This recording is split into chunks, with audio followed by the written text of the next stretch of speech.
Välkomna till Kungliga Vetenskapsakademin och den här presskonferensen. Vi ska presentera Sveriges riksbankspris i ekonomisk vetenskap till Alfred Nobels minne för 2023. Welcome to the Royal Swedish Academy of Sciences and this press conference where we will present Sveriges riksbankspris in economic sciences in memory of Alfred Nobel for 2023. We will keep to our tradition and begin in Swedish and then continue the presentation in English. You are of course welcome to ask questions later on in either language. Jag heter Hans Ellegren och jag är ständig sekreterare här på Kungliga Vetenskapsakademin. Till höger om mig sitter professor Jakob Svensson, ordförande i kommittén för Sveriges riksbankspris i ekonomisk vetenskap till Alfred Nobels minne. Och till vänster om mig professor Randi Hjalmarsson, ledamot i priskommittén och sakkunnig i ämnet. My name is Hans Ellegren. I'm the Secretary General of the Royal Swedish Academy of Sciences. And to my right is Professor Jakob Svensson, Chair of the Committee for Sveriges riksbankspris in economic sciences in memory of Alfred Nobel. And to my left, Professor Randi Hjalmarsson, member of the committee and an expert in the field. Årets pris handlar om kvinnor på arbetsmarknaden. This year's prize is about women in the labor market. Kungliga Vetenskapsakademin har beslutat utdela Sveriges riksbankspris i ekonomisk vetenskap till Alfred Nobels minne för 2023 till professor Claudia Goldin, Harvard University, USA, för att ha förbättrat vår förståelse av kvinnors arbetsmarknadsutfall. The Royal Swedish Academy of Sciences has decided to award Sveriges riksbankspris in economic sciences in memory of Alfred Nobel 2023 to Professor Claudia Goldin, Harvard University, USA, for having advanced our understanding of women's labor market outcomes. Professor Jakob Svensson will now give us a short summary. Please. Thank you. Over the last half a century, most high-income countries have witnessed a spectacular increase in women's labor market participation. The gender gap in earnings has also fallen sharply, at least since the 1980s. Still, even in countries considered the most equal, where women are more educated than men, women are less likely to work, and when they work, they earn less than men. Globally, but also historically, in high-income countries, women are and have been vastly underrepresented in the labor market. This year's laureate has provided the first comprehensive account of women's earnings and labor market outcomes through the centuries. Her research reveals new patterns, identifies causes of change, but also speaks to the main sources of the remaining gender gaps. Understanding women's role in the labor market is important for society, not the least because if women do not have the same opportunity as men, or they participate on unequal terms, labor, skills, and talent go wasted. Thanks to Professor Goldin's groundbreaking research, we know much more about the underlying factors driving women's labor market outcomes, and which barriers may need to be addressed in the future. Thank you. Thank you, Professor Svensson. Professor Hjalmarsson, are you ready to give us a more detailed presentation? Absolutely. Yeah, please.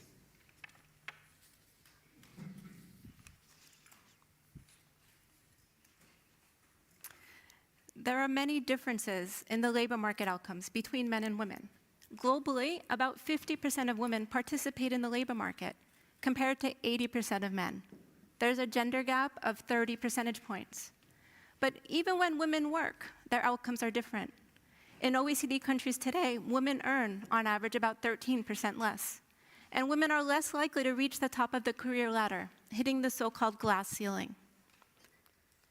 It is quite a puzzle why these gender gaps still exist today, even though in many countries, women have overtaken men in educational attainment, graduating both high school and university at higher rates. Even though in many countries, policies like equal pay legislation have put in place to combat discrimination.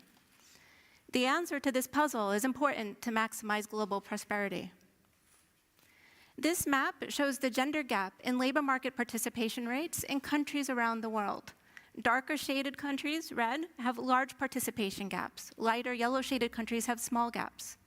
We can see that there is a gender gap in labor market participation in all countries, but we can also see that this gap is much smaller in more developed high-income countries. In fact, this gap is much smaller today than it was 50 or 100 years ago. So one possible conclusion is that gender gaps will close with economic growth and development. But Claudia Goldin has discovered that this conclusion is not true, that economic growth does not always improve female labor market outcomes. In fact, she showed us that the long-run evolution of female employment over 200 years of US history is shaped like the letter U. Female employment first decreased with the economic growth of the 1800s, before increasing again with the growth of the 1900s. She also showed us that over this 200-year period, female earnings did not continuously catch up to the earnings of men, even though economic growth was continuous. While the gender gap in earnings did close substantially over the last 200 years, she shows us that this process was both slow and sporadic, punctuated by some periods of sharp change, like in the 1830s and 40s and the 1980s, but also long periods where the gender gap in earnings hardly closed at all. This was true for much of the 1900s, despite vast economic growth and increasing female numbers in the labor market. Before I tell you how she explains these patterns, let me tell you how she made these discoveries. She didn't look at just the last 50 or 100 years. She looked at more than 200 years of labor market outcomes in the United States, the long-run evolution. But through this historical lens, she could observe a society that has undergone many stages of development and transformations. She could observe a labor market that changed in structure from agricultural to industrial, to office-based with machines like typewriters. She could observe changes in social norms and institutional barriers that, for instance, at one point explicitly barred married women from working in certain jobs, and then these marriage bars were abolished. She could observe a society where the access to education continually expanded, and where there were amazing medical innovations, like the birth control pill, that gave women the ability to time and control their own fertility. It is easy to say that we will measure 200 years of labor market outcomes. This was not easy to do in practice. For much of this historical period, systematic records of labor market outcomes, employment, and especially earnings, data did not exist. And for those years where these records do exist, this information was often missing for women. In this excerpt from an 1850 census, you can see that occupations were only reported for men. So how did Claudia Goldin overcome this missing data challenge?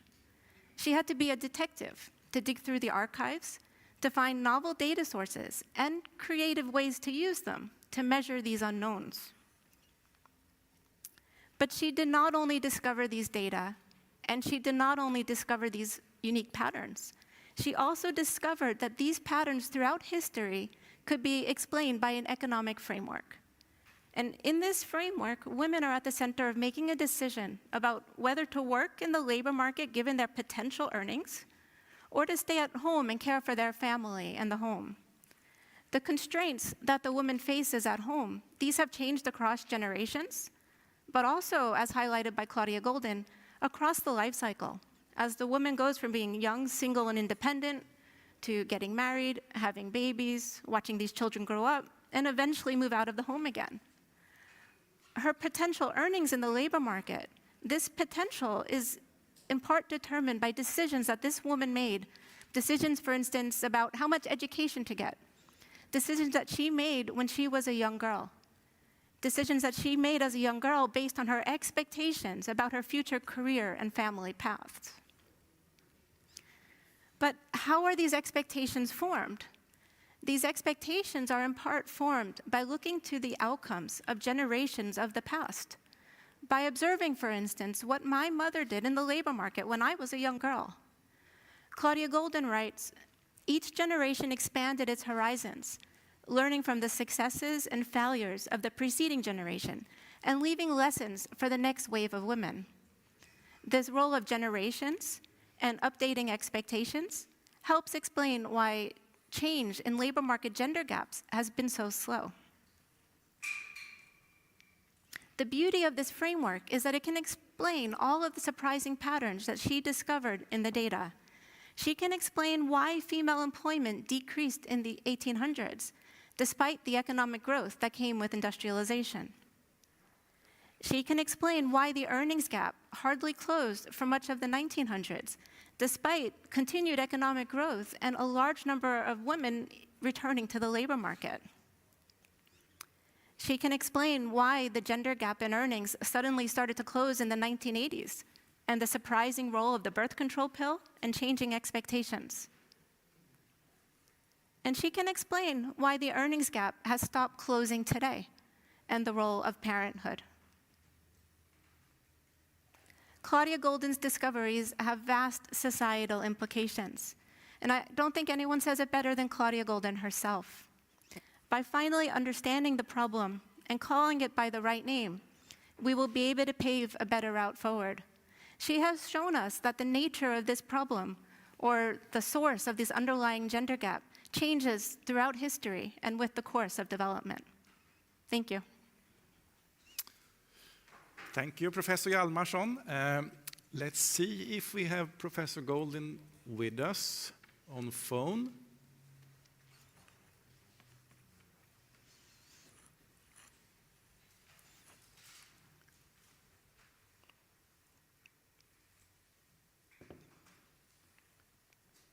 No, we shall see if we can get hold of her.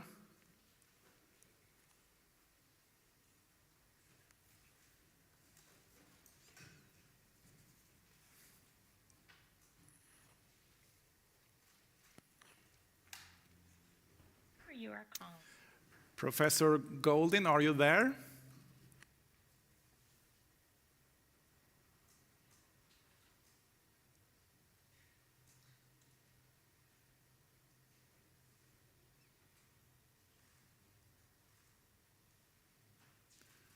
I talked to her an hour ago, so she's awake at least.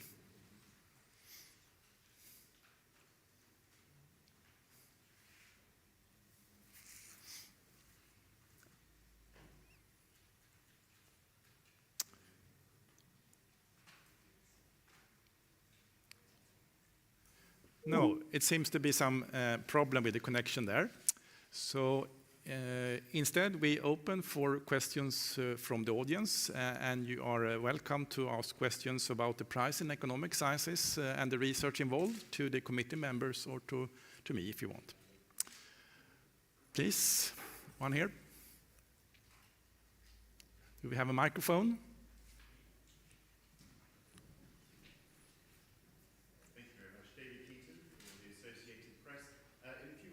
You spoke to the laureate. What was her reaction when you told her about this news?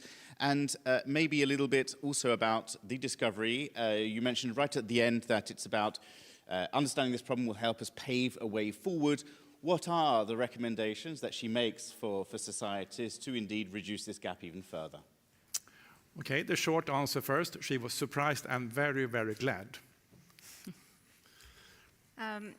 I think one thing to highlight about her research is that she does not explicitly study policy, right? She has described the problem, or the gender gap. It's not even clear that it is a problem without understanding why it exists. So she has demonstrated that the sources of the gender gap change over time, and understanding what's underlying it is the first step to understanding what one might want to do if one wants to do anything at all to affect it. And basically, it says, you can't treat an illness with a medication without knowing what that is and what causes it. So she has provided this underlying foundation that has different policy implications in different countries and different contexts around the world, depending on the stage of development that they're at. Please.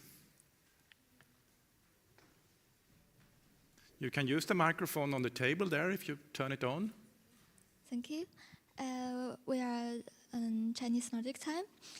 We see we have been through a very challenged economic footing this year so far. The tragic war in Ukraine and Russia, and high inflation rate affecting the people's life well-being in global wide. My question is, to what extent does this be into consideration in this year's proposal? Yeah, I think the answer to that question is that it has not directly played in to the work of the prize committee. This is usually a process that takes time, and we gather information and take in information, and based on the information we get in and our own work, we then end up with suggesting a prize. But current affairs usually does not flow into that decision. Please. Hello, Bogomir Radomski, the Polish television, TVP Science. Last year's award was about economic crisis, and I wanted to ask, what does the Claudia Golden's research actually tell us about the role of economic crisis regarding the position of women in the labor market? Thank you. Do you want to ask? Well, she has studied the role of women over 200 years. Through many stages of development, many stages that were not economic crises. We definitely do talk about, I think she has at least one study that's talking about sort of the depression. And it is also related to these marriage bars and when they were abolished.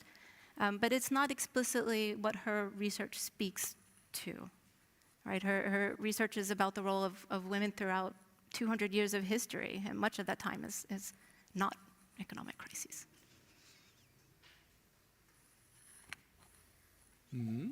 More questions?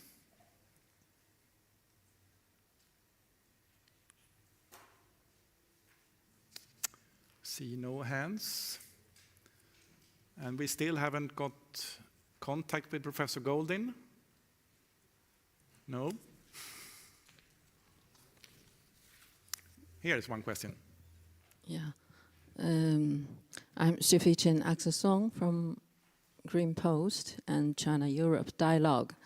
My understanding of her description about women's career decision has great to do with the background of the person, or even where you are from. For example, in the developed world, then you have a better background, then maybe the children can have a better future or work. While you are in a poor country or poor family, then it's more difficult. It seems this kind of phenomena exist, and she just find out this. But I just wonder what's the solution or suggestion for closing this gap. I don't know if my question is clear. I'm not sure your question is clear. For me, I understood it as whether or not these gender differences vary with economic background of the parents. Is that correct? I think she described the gap, Yeah. but did she give some kind of solution or any suggestion? No. for this? So, as I said earlier, she does not prescribe a solution, right? But she explains the source of the gap and how it has changed throughout history.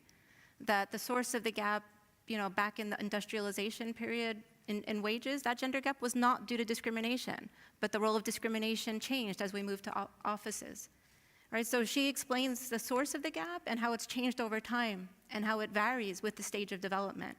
And therefore, there is no single policy. It's a complicated policy question, because if you don't know the underlying reason, a certain policy won't work. Yes, please.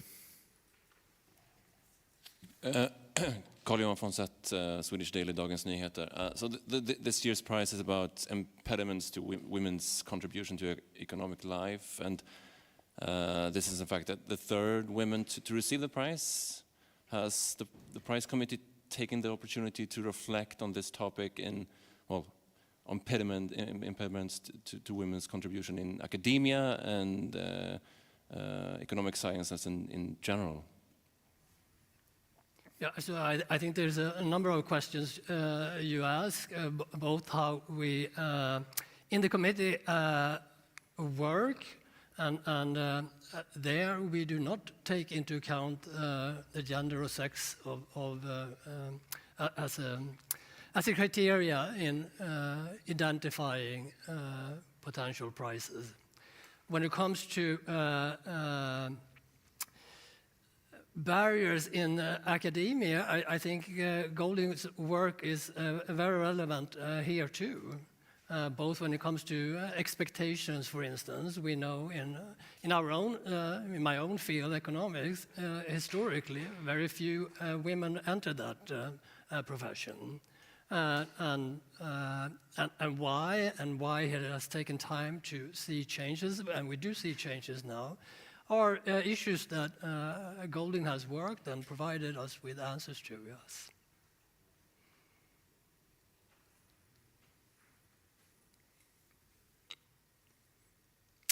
Ja. No more questions? If not, I say thank you for your interest for this press conference. But before closing, I would like to say that we will have another press conference here in this hall on Thursday, December the 7th. Then all our Nobel laureates will be here to answer questions from the media when they are here in Stockholm in connection with the prize ceremony. So December the 7th in the morning here. Thank you for your interest.